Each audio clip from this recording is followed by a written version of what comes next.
Agmouhe Bassi, ministère international palais du Saint-Esprit. Et papa mettons l'envie Giselin Edouard Aimé, mais les Agmouhe rectifié. D'autant aussi au Kalomé, nous et nos Bassi, to Azan Kagule pour Pata, mais so Bassi au Derrico, au Tundo, o inwedi do onukuro mesi ayologisi no wa no basito azangagbele be wa helo tv azangagbe azan foto nukuro ko to so so chan to ko memete loton to agunwe tito tan so ton tito eyin avant kosin o kan lome be so basi o wiwa monkoton poto o ran ayaji je po e benu wa monkoton.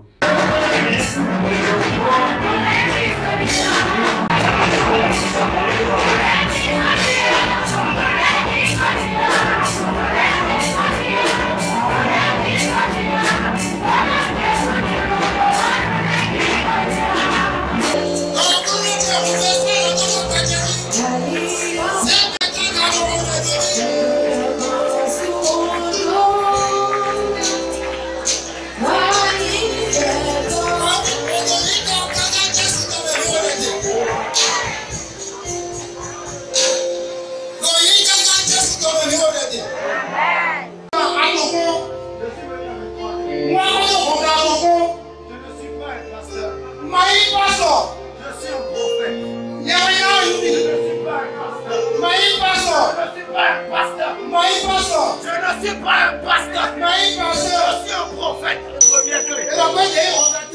La première clé de la prospérité, c'est la dîme de l'Éternel. La dîme de l'Éternel. La Bible dit, quand tu vas donner ta dîme, je vais menacer les dévoreurs. Je menacerai les dévoreurs. Ceux qui mangent ton argent, avant quand tu ne gagnes de l'argent, le démon se lève et il crée une maladie à ton enfant. Il crée une panne dans ta voiture. Il crée une panne sur ta moto. Il crée qu'on passe et gagne un problème. Et l'argent que tu dois gagner, l'argent avec lequel tu dois réaliser, tu dois encore les dépenser dans les futurités. Écoute-moi, pour que ta dîme soit honorée, il faut qu'un homme de Dieu prie dessus. Est-ce que je parle à quelqu'un? Est-ce que je parle à quelqu'un? Il y a ton voisin. La première clé, c'est la dîme. Respecte ta dîme. Respecte ta dîme. Deuxième clé, c'est la semence. La Bible dit, si tu ne sèmes pas, tu ne peux pas récolter. Celui qui mange le noyau ne peut pas récolter. Est-ce que je parle à quelqu'un? La semence, ce n'est pas pour l'homme de Dieu. Il faut que tu comprennes quelque chose. Je suis un homme de la prospérité. Écoute-moi. Il n'y a pas un fidèle qui peut prendre l'homme de Dieu que Dieu même.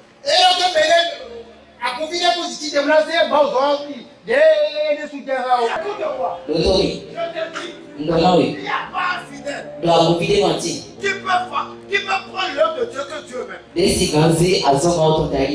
en a pas. Parce que ton argent ne peut pas acheter le royaume. Et la Bible a été loin. Le royaume des cieux est difficile pour les riches. Est-ce que je parle à quelqu'un? Est-ce que je parle à quelqu'un? Écoute-moi. Quand on parle de semence, de donner quelque chose que toi-même, personne ne t'a donné. Est-ce que quelqu'un comprend de quoi je parle? Écoute-moi. Quand tu as 100 000, et on te dit ton enfant est malade, et l'enfant qui est malade a besoin de 20 000 pour être soigné. Et la voix te dit, ce n'est pas le serviteur. La voix te dit, sème sur l'autel. Et toi tu dis, Je dois sortir les 20 000 de mon enfant. Ce n'est pas la semence de Dieu. Écoute-moi, Dieu ne peut pas prendre cette semence. Écoute-moi, tu vas semer, tu vas rester pauvre. Pourquoi? Parce que quand Dieu parle de semence, c'est quelque chose qui fait mal. C'est un montant qui va te ronger. Toi-même, tu vas dire, je peux donner tout ça là. Mais je vais manger comment? Je vais faire comment? Écoute-moi, c'est ça la semence. Il y a une troisième clé. Que je vais te dire aujourd'hui. Beaucoup le connaissent. C'est le partenariat de l'église. Est-ce que je parle à quelqu'un? Quand on te dit deviens partenaire à l'église, sois content. Tu sais pourquoi? C'est une clé de prospérité. Est-ce que je parle à quelqu'un? Écoute-moi. Quand on parle de partenariat, on doit donner un montant régulier chaque mois. Chaque mois, tu as un montant que tu dois donner. Est-ce que je parle à quelqu'un? Est-ce que je parle à quelqu'un? Écoute-moi bien. Quand tu décides de donner 5 000 francs chaque mois, tu dois respecter cela. C'est ça qu'on appelle partenariat. Maintenant, les partenaires ont une grâce. Ils ont une grâce. Est-ce que je peux t'étonner? Écoute-moi. Marie de Magdala. On a dit qu'elle suivait Jésus. Elle suivait Jésus. Et quand elle suit Jésus, elle finançait l'œuvre de Dieu. Elle faisait tout que Jésus mangeait. Est-ce que je parle à quelqu'un? La Bible a été loin. Et écoute-moi. Quand Jésus a été crucifié, a été déposé, enseveli. Il a été déposé et enseveli. Quand cela s'est passé, il y a quelqu'un qui s'appelle Joseph. Joseph. Est-ce que tu le connais? C'est seulement lui qui a pu demander à Ponce Pilate.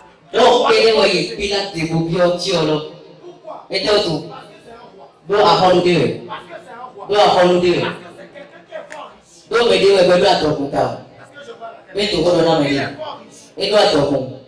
Mais la richesse qu'il avait, il ne venait pas montrer ça à Jésus. Il ne venait pas montrer qu'il est puissant. Il restait caché pour financer Jésus. Pour faire tout pour que son œuvre aille de l'avant. Est-ce que je parle à quelqu'un? Est-ce que je parle à quelqu'un? Dis Amen. Dis Amen. Écoute-moi. Il y a quelque chose que les chrétiens ne comprennent pas. Il y a quelque chose que les chrétiens ne comprennent pas. Quand Dieu te fait grâce et tu constates que tu as commencé par donner un peu d'argent à l'homme de Dieu, tu te dis que je suis devenu proche de Dieu. Normalement, quand je lui parle, il doit écouter. Normalement, si je viens, il doit vite me recevoir. Ce n'est pas la prospérité. Écoute-moi. Dans la maison de Dieu, tout se passe en ordre. Tout se passe en ordre. Quand tu vas dire que je suis fou, mais je t'assure, avant la fin du mois, je vois la main de Dieu. Parce que Dieu a dit, moi je ne dois à personne. Quand tu donnes à un orphelin, quand tu donnes à une veuve, quand tu donnes à Dieu.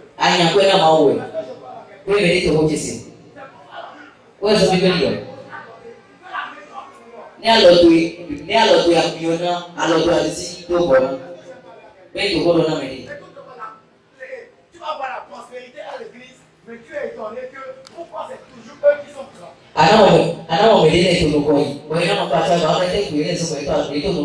Pourquoi c'est toujours eux?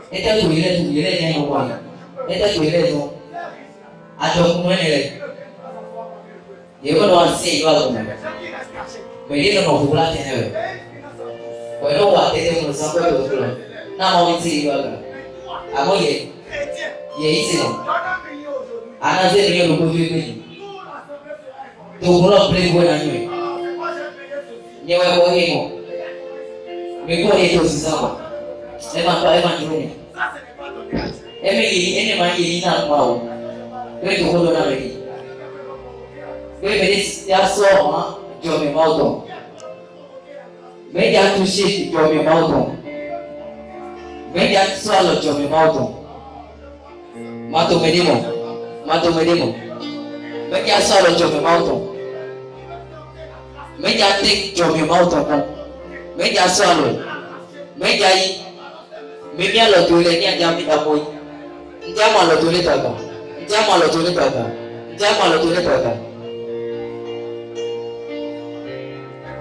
Dotomi. Ndeti. Bodo da doto agai to le do. Bodo na to bi jaiti. To hunga to ile ko. Ko na hunga to. Nundu toy. Marau. Nunina. Bodo aloti gogo. La Bible déclare que le Seigneur demandera au nom de Jésus. Il sera accordé. Écoute-moi, Dieu ne rend pas riche s'il n'y a pas une promesse de l'homme. Tu n'as pas compris. Écoute-moi, tu ne seras jamais riche si Dieu n'a pas sa part dedans. S'il n'a pas sa part dedans, tu ne peux pas être riche. Tu ne peux pas être riche.